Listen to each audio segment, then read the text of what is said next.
This is a weekly test of the NOAA Weather Radio All Hazards Warning Device for station WXJ94 in Lewis, Delaware.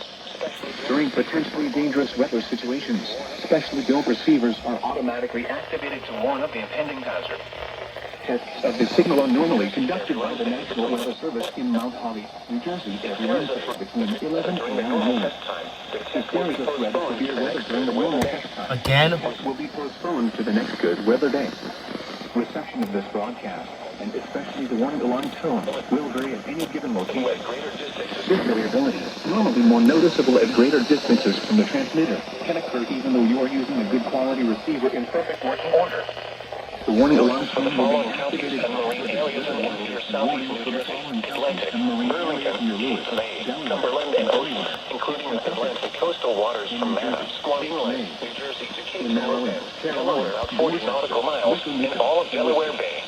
This concludes the weekly test of NOAA Weather Radio All Hazards. New Jersey south to Chesapeake, Virginia out 40 nautical miles, including Delaware Bay. This concludes the weekly test of NOAA Weather Radio All Hazards. Station WXJ94 in Lewis, Delaware. Thank you for listening to NOAA Weather Radio All Hazards.